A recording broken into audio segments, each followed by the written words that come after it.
Hey, good morning, my dear friends and students. I am Sadhna, and all of you enjoying mathematics and science with me. नेहमी पण enjoy करता maths आणि science 8th स्टँडर्डचा lesson की ज्या लेसनचं नाव आहे living word and classification of micro organism. याच्यामध्ये आपण खूप सारे मायक्रो ऑर्गॅनिझमचा आणि किंगडमचा अभ्यास केला. तर याच्यामध्ये आज आपण बघणार आहोत द किंगडम फंगी.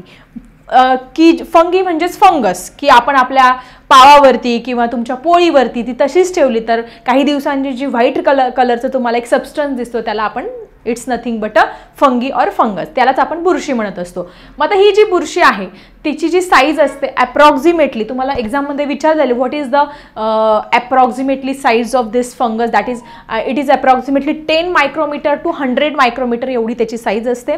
सगळ्यात महत्त्वाचं तुम्हाला कुठे बघायला मिळेल, they are found in on dead and decaying organic matter, dead bodies of plants and animal. जे मेलेले वनस्पती आहे, मेलेल्या प्राणी आहे त्यांच्या बॉडीवरती तुम्हाला ही बुरशी वाढलेली दिसेल.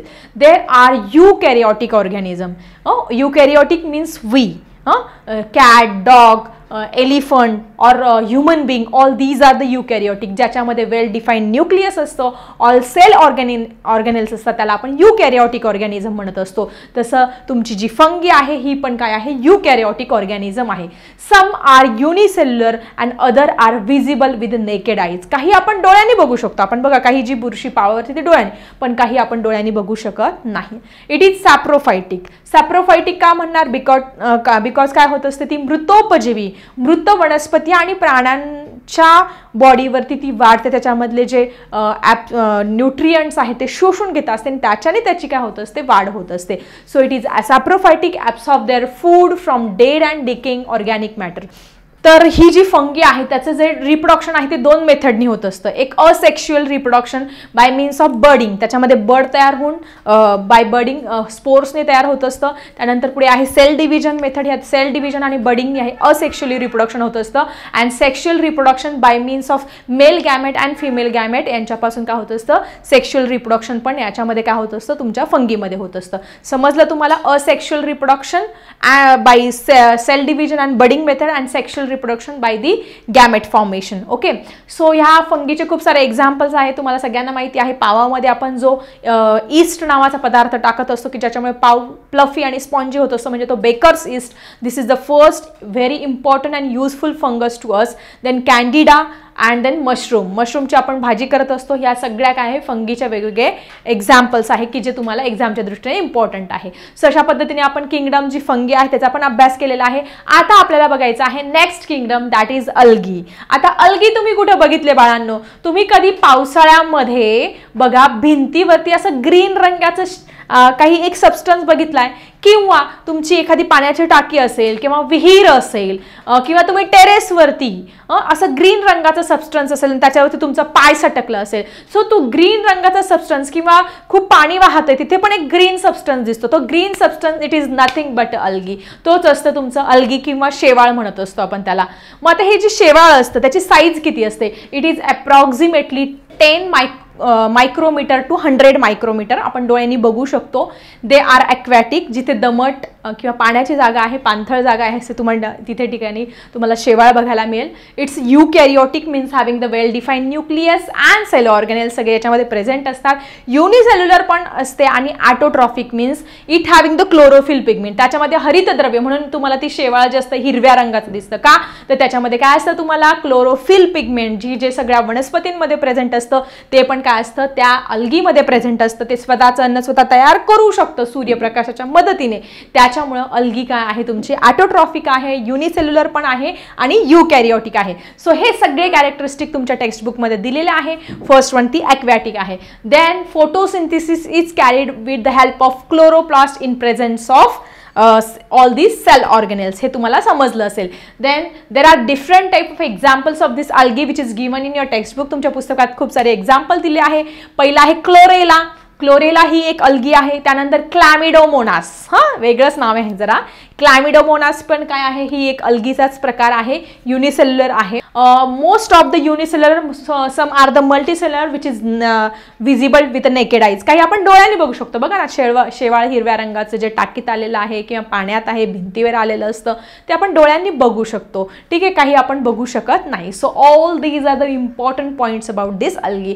सो अल्गी नक्की काय आहे, त्याच्या कॅरेक्टरिस्टिक काय आहे, हे सगळे पॉईंट्स तुमचे इथे छानपैकी क्लिअर झाले असेल. आता एक शेवटचा आपला टॉपिक राहिला आहे की ज्या टॉपिकचं नाव आहे व्हायरस, की ज्या व्हायरसने संपूर्ण जगामध्ये कहर केला आहे, कोरोना व्हायरस, की ज्याच्यामुळे आपण 2 वर्ष घरामध्ये बसून होतो, सगळीकडे हाहाकार माजवला ह्या व्हायरसने. तर सगळ्यात महत्त्वाचा हा व्हायरस इतका छोटा होता, इतका छोटा दिसत होता की तो आपल्याला डोळ्याने दिसू न शकल्यामुळे काय झाला, तो आपल्या बॉडीमध्ये एंटर झाला, किती हजारो कोटी लोकांचे प्राण गेले. सो हा जो व्हायरस असतो, तो व्हायरस आपण समजून घेऊया काय आहे नक्की व्हायरस. तुम्हाला नॉलेज पाहिजे की अरे कोरोना व्हायरस आला, एवढे सगळे प्रॉब्लेम्स क्रिएट झाले, मग हे व्हायरस नक्की काय आहे हेच तुम्हाला याचं जनरल नॉलेज पाहिजे. सो व्हायरस हा आकाराने अगदी छोटा असतो, 10 नॅनोमीटर टू 100 नॅनोमीटर, म्हणजे डोळ्याने आपण बघू शकत नाही, एवढी छोटी साईज काय असते ह्या व्हायरसची असते. So most important, it is consider as a non living. जे सायंटिस्ट आहे किंवा त्याच्यावर जी रिसर्च केलं त्याच्यानुसार जो व्हायरस असतो तो काय असतो, नॉन लिव्हिंग असतो, म्हणजे तो मृत अवस्थेमध्ये असतो. पण वेन काय करत असतो तो, Wien it enters in a living organism, म्हणजे आपल्यासारख्या, जरा करोना व्हायरस नॉन लिव्हिंग आहे पण आपल्यासारख्यांच्या बॉडीमध्ये एंटर केल्यानंतर त्यावेळेस त्याला फेवरेबल कंडिशन मिळते होस्ट सेलकडून. त्यावेळेस काय करतो, तो पूर्ण बॉडीमध्ये पसरतो आणि एक वेळ असं येतं की त्या बॉडीला संपून टाकत असतो, जसं त्याने अनेक लोकांचे प्राण घेतले या करोना व्हायरसने. ठीक आहे. So it is non living, but when he enter in any host cell, it get the favourable condition and then it survive in the body of that host cell. Okay. So I think virus काय आहे हे तुम्हाला नक्की समजलं असेल आता. Most important organism at the age of living and non living, म्हणजे तो लिव्हिंग पण नाही आणि नॉन लिव्हिंग पण, त्यांच्या मध्यवर्ती या व्हायरसला टाकलेला आहे. They are studied in the microbiology. तुम्हाला जर व्हायरसचा अभ्यास करायचा असेल तर तुम्ही सायन्सच्या कोणत्या शाखेमध्ये करणार, असा जर तुम्हाला कोणी प्रश्न विचारला तर काय सांगणार, मायक्रोबायोलॉजी या शाखेमध्ये तुम्ही काय करणार, व्हायरसचा स्टडी करणार. Virus are extremely minute that they are up to 10 to 100 times smaller than bacteria. Bacteria तर किती छोटे आहेत, आपल्याला दिसत नाही बॅक्टेरिया, त्याच्यामुळे खूप सारे आजार होतात. त्या बॅक्टेरियापेक्षा तो 10 to 100 टाइम्स काय आहे, स्मॉलर आहे. We can see that viruses only with the help of electron microscope. साध्या मायक्रोस्कोप खाली तर त्या व्हायरसला आपण बघूच शकत नाही, इलेक्ट्रॉन मायक्रोस्कोपचीच गरज असते तुम्हाला हा व्हायरस बघायचा असेल. तुम्हाला एक्झाममध्ये प्रश्न विचारला जाऊ शकतो, व्हायरस किती छोटा असतो. Virus is very smaller than, it means it up to 10 to 100 times smaller than bacteria. बॅक्टेरियापेक्षा तो 10 ते 100 टाइम्स, 100 पट काय असतो, छोटा असतो. They are found in the form of independent particles. तर आता ह्या जो व्हायरस असतो त्याच्यामध्ये एक इंडिपेंडंट पार्टिकल्स असतो, it having the one molecule call as DNA. त्याच्यामध्ये काय असतो, प्रेझेंट DNA म्हणजे डिऑक्सिरायबोन्यूक्लिक ॲसिड. ओके. DNAचा लॉंग फॉर्म आहे हा. आणि दुसरं एक त्याच्यामध्ये पार्टिकल असतो तो म्हणजे RNA, रायबोन्यूक्लिक ॲसिड. याच्यापासून बनलेला असतो हा व्हायरस. त्याच्यामध्ये हे इंडिपेंडंट पार्टिकल असतं, हे लक्षात ठेवायचं आहे. Virus survive only in living plant or animal cell. एक लिव्हिंग प्लांट असेल त्याच्यामध्ये सुद्धा, म्हणजे वनस्पतींमध्ये सुद्धा व्हायरस असतो, वेगवेगळ्या वनस्पतींमध्ये तुम्हाला सांगणारच आहे.